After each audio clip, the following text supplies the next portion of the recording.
Hi, guys. Welcome to the Pleasure Coven with Dahlia and Kaya. Our first episode is Say Yes to CNC. This episode contains explicit discussion of CNC, consensual non consent. While all fantasies shared are rooted in trust, safe words, and clear boundaries, the themes may be triggering for some. Please listen with care. Skip this episode if you need to. Your safety always comes first. Welcome, my loves. You just stepped into the Pleasure Coven, a space for dangerous thoughts. I'm Kaya, sipping spiced hibiscus tea, and I'm feeling a little curious tonight. And I'm Dahlia, wrapped in a velvet robe with a jasmine candle lit. Tonight, I'm feeling a little feral. Tonight's episode, not for the faint of heart, we're talking about CNC, consensual non-consent. Rape play, forced orgasms, the thrill of being taken. We're diving into the line between fantasy and trauma. And while some of us get wet at the word no, some of us still get wet at the word.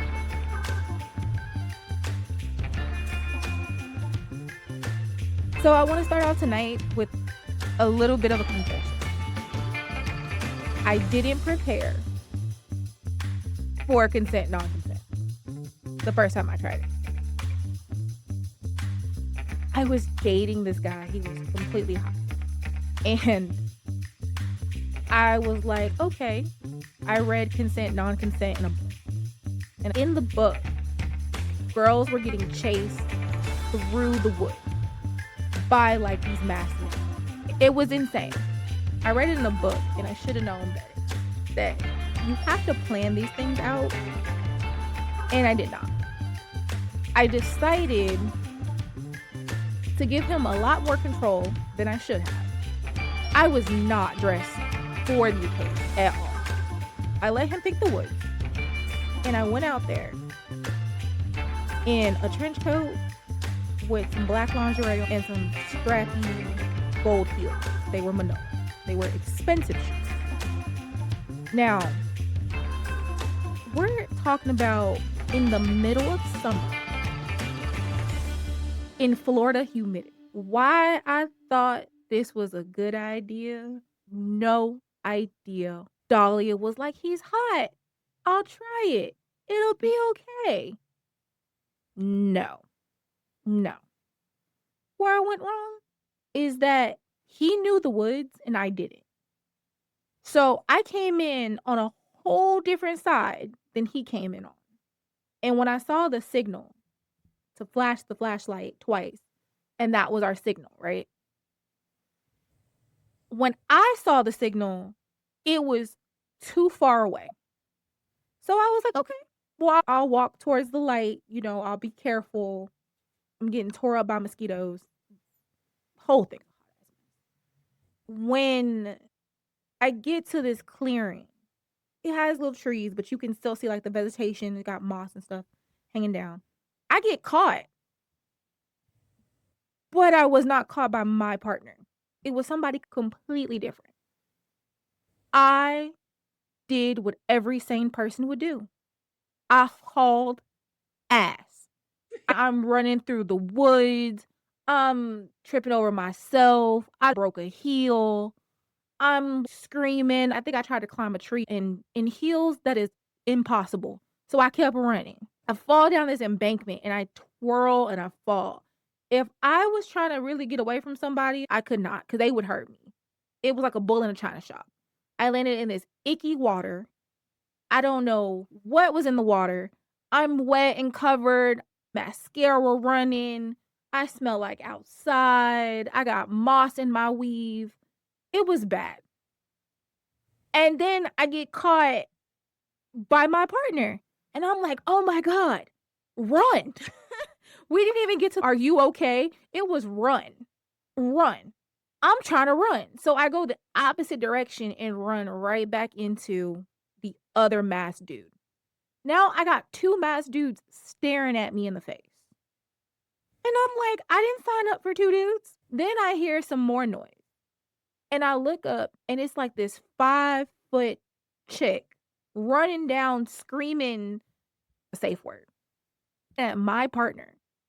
And I'm like, dude, you got the wrong person. Come to find out, it was another couple in the woods that had the goofy idea. She had on Adidas, yoga pants, and a crop top.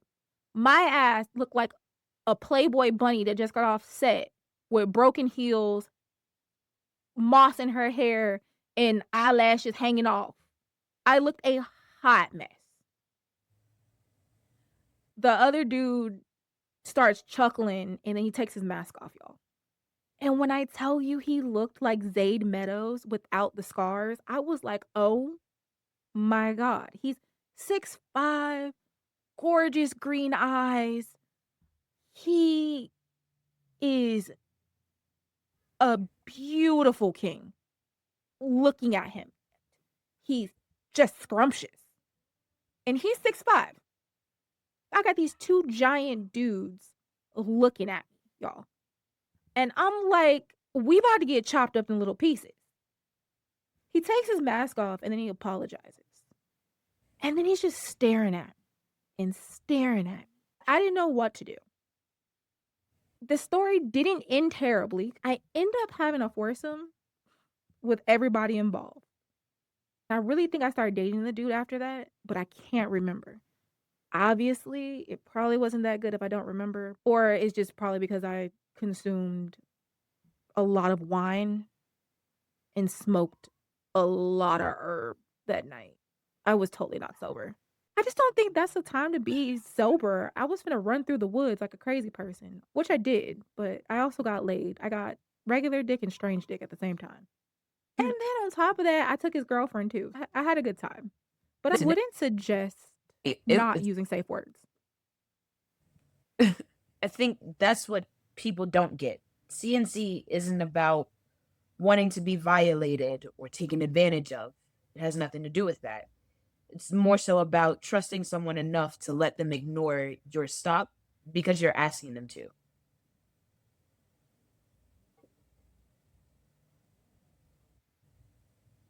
I mean, have you had experience with CNC? Of course, I've had plenty of experiences with CNC, but mine was a little different. I had the luxury of in my home when I had my own personal experience of CNC. My daddy Dom, prior to I had the conversation with him about my past traumas that I endured as a child. But eventually I opened up and expressed to him that it was something that I was interested in. I wanted to give it a try, see how I felt about it. And of course he agreed. We set some boundaries, ground rules. We had a safe word just in case I absolutely had to verbalize it. But I trusted my partner enough to where it's my body tensed up. He reads body language very well. But my experience was a little bit different.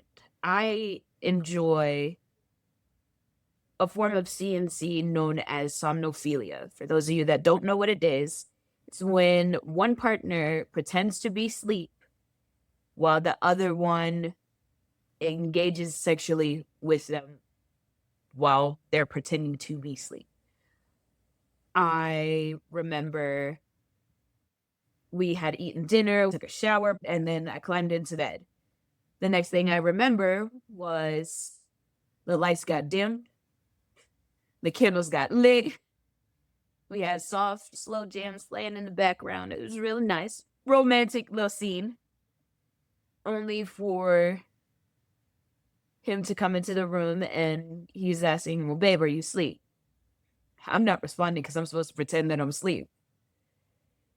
After that, I remember just being ravished while pretending to be asleep. It was one of the best experiences ever. And afterwards, I remember receiving aftercare. I got carried to the bathroom. We took a shower.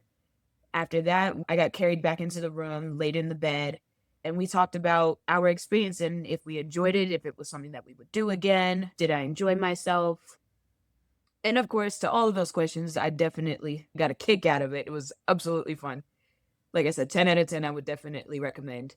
After our conversation, I remember us curling up and we cuddled together, turned on a movie, and we fell asleep in each other's arms. That was just my experience of it. really Shout nice. out to Daddy Dom for the aftercare. You always know you got an appropriate Dom when they're willing to do aftercare. Aftercare is so important after a scene. Dolly is Most into some of that brutal stuff, but I need Neosporin on my wounds. Tell me I'm pretty. Talk to me. Let me know that it's okay to feel the way I feel. No matter what, I'm safe with you. Shout out to Daddy Dom. You got one that's really gonna be there for you. Ladies, if he don't do aftercare, he ain't worth shit.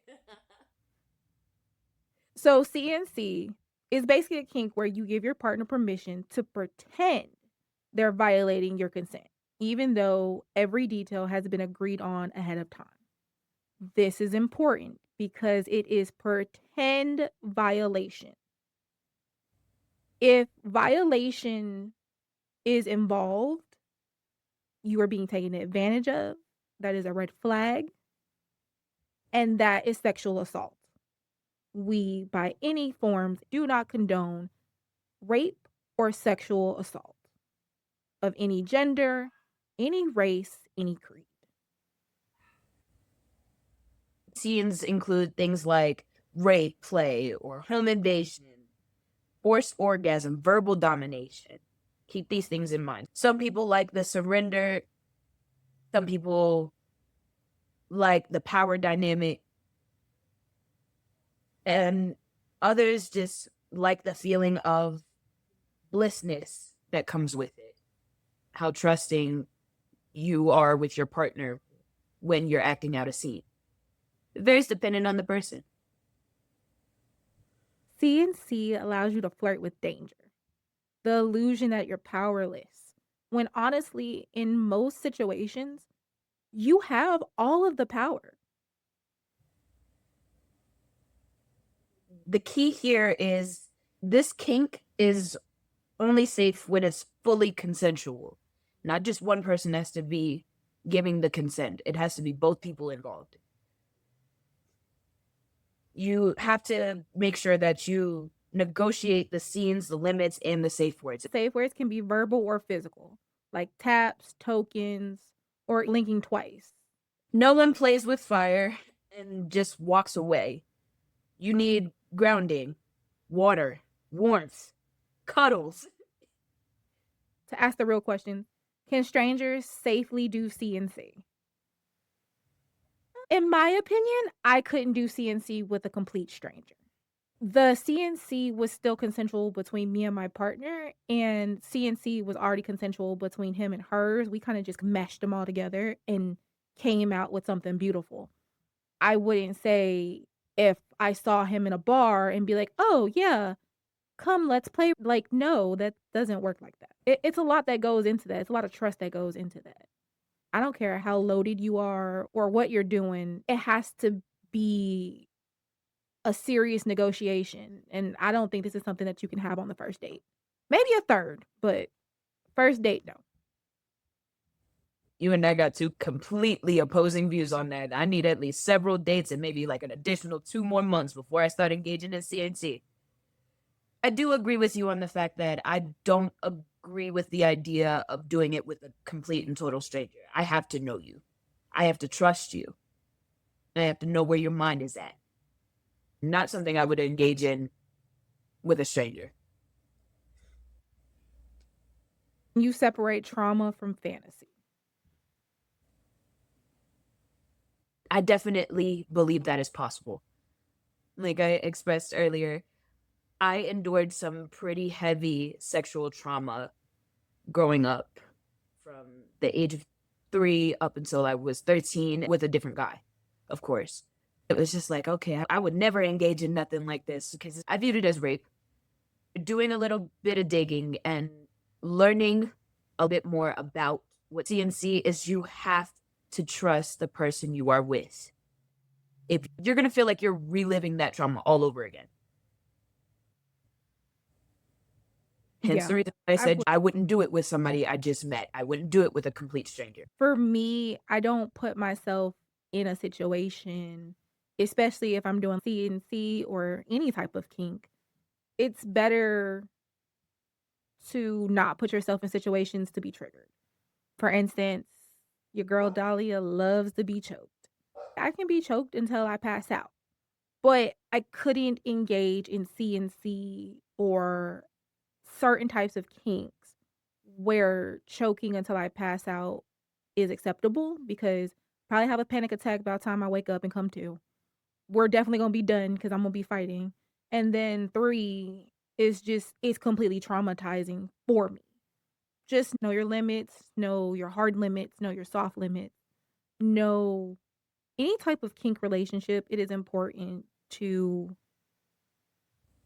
discuss and have negotiations on what you're willing to do and what you're not willing to do. Consent. Absolutely. And again, can't stress this enough. Consent has to be across the board for everybody. You got to know it's not just about the submissives. It goes for the Dom too. Doms have limitations as well. Some of y'all have sent us confessions. So now we're going to tell you if it's sexy or you need 911. Let's get into it. I want to ruin you. First date. Red flag. Context is everything. You got to be able to read between the lines. Okay? If a guy were to approach me and say something like that, I'm not going to lie to you. I'm not going to see it as a red flag. I'm probably going to be the person that's going to ask, okay, well, what you want? What you want to do? I mean, come ruin me. Tie me up a little bit, sir. A little bit. Rough. I can understand that. We all make innuendos and we're adults. We make jokes.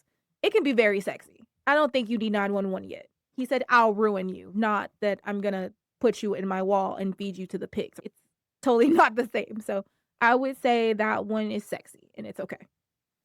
Definitely. Context is everything. Tone plays a lot in that. She said she wants to be used like a toy. Ask what kind of toy? A doll, a rope bunny. Got to make sure that there's clarity there.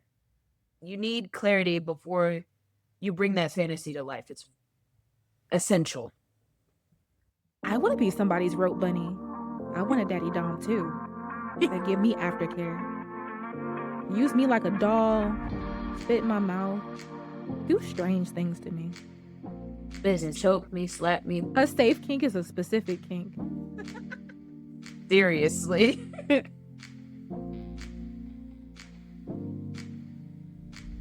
Control is yours to give and take. Just make sure the safe word is louder than the fantasy. Tonight's journaling prompt. Where do you feel surrender in your body? Where do you hold your desires? And who would you trust to break you beautifully?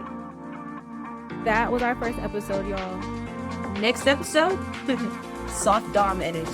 We're talking about bruising, boundaries, and pretty windy. An episode all about impact play. Leave a review and send us your confessions. Until next time, stay sacred, stay sinful,